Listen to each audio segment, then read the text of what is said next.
There's a small country in West Africa called Burkina Faso. For decades, its greatest war wasn't fought with guns or soldiers. It was a silent war against hunger. The fields were dry. The skies had forgotten how to rain. And without rain, there is no food. Without food, there is no freedom. But one man, Captain Ibrahim Traoré, the president of Burkina Faso, saw this not just as a crisis, but as a battlefield. And he made a decision that would change the course of history. He declared that the true enemy of his nation was not poverty, not terrorism, but dependence. He said, "A nation that cannot feed itself is not free. It's on a leash, like a dog." The real war, not for territory, but for water. Captain Traoré looked at his country and saw something others had missed. The land was good, fertile even, but it lacked water. Rainfall was unpredictable, and without control over water, Burkina Faso had become dependent on foreign aid and imported food. Year after year, droughts worsened in the Sahel region. Every season brought Burkina Faso closer to famine. The old answer was always the same: ask for help. But Traoré wanted to break that cycle. He didn't want Burkina Faso to beg for food. He wanted it to grow its own. And so, he shifted the nation's most important weapon from guns to water. From empty promises to full fields, the Balmer Plains. The plan started with a bold move: restore the Guler Dam, a dormant structure that could hold vast amounts of river water. Once it was ready, the next step was critical. Where should that water go? Traoré made a symbolic choice. He picked the Balmer Plains, a place of incredible potential, but also of forgotten promises. The soil was rich, but the land had been cursed by drought. No one else had dared to invest in it. He chose Balmer not because it was easy, but because it was hard. He wanted to send a message. If water could bring life to the most hopeless part of Burkina Faso, then anything was possible. And so, the Balmer Canal was born, a massive irrigation project planned to become the longest in Africa. It would bring water to over 1,300 hectares of farmland, growing rice, vegetables, and eventually feeding tens of thousands. Not built by outsiders, but by the people. What made this project truly revolutionary wasn't just its size or its ambition. It was how it was being built. Usually, in Africa, big projects mean big foreign companies. The government borrows money, and outsiders build it. The local people? They get the leftover jobs, if any. But Traoré ripped up that model.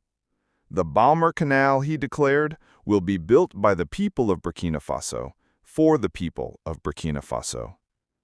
And it was. Thousands of local engineers, masons, welders, and farmers came together. Vocational schools were opened near the construction site. Courses taught skills like solar pump installation, water management, and canal maintenance. Over 2,000 jobs were created. Not charity jobs, but careers. From welders forging the steel gates to young technicians installing solar-powered pumps, this wasn't just construction. It was a nation being rebuilt by its own hands. Captain Traoré wasn't content with empty promises and endless delays. He gave the project a strict timeline: 8 months. Most foreign-funded projects take 5 to 10 years. This one was run like a military operation. Work started before dawn and ended under floodlights. Cement mixers never stopped. Any delay was seen as a national setback.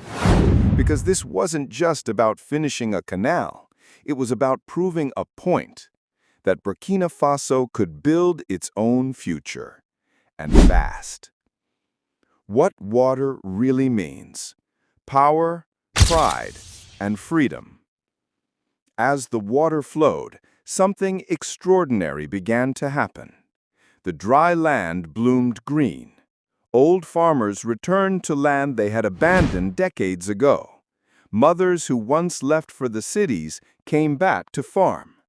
Youth who once dreamed of migrating abroad now saw opportunity right at home. The Balmer Canal is more than irrigation. It's modern, powered by solar energy, equipped with AI sensors, monitored by drones, and designed to be water-efficient and sustainable.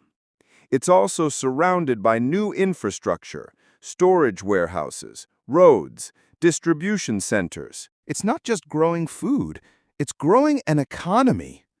From dependence to sovereignty. With this canal, Burkina Faso is now producing an estimated 50,000 tons of food more every year. The country is reducing its reliance on imports. And more importantly, it's taking back control. Control over what to eat, when to eat, and how much it costs. No longer can foreign companies or governments use food as a weapon. No longer can Burkina Faso be blackmailed with bags of rice. This is food sovereignty, and it is a form of political power. In the past, we fought with bullets. Today, we fight with water pumps and seed banks, said one local official. And we're winning. A workforce reborn. The ripple effects of this canal go beyond food. New schools, new businesses, a new generation of skilled workers. People are not just surviving, they are thriving. Burkina Faso is building its own engineers, its own suppliers, its own entrepreneurs. It's no longer outsourcing its future. This is a revolution of dignity. One 23-year-old welder put it best. I used to go to the capital to beg for work. Now I go to work with pride. I'm not just earning a salary, I'm building my country. The final chapter. Not just a canal, a new nation. What started as a ditch in dry soil has become a symbol of hope, pride, and resistance. President Ibrahim Traoré didn't just launch a project, he launched a movement. He redefined what leadership looks like. Not through dependence, but through empowerment. Not by asking for help, but by building from within. And as the Balmer Canal continues to stretch farther across the land, it's not just carrying water, it's carrying a nation forward.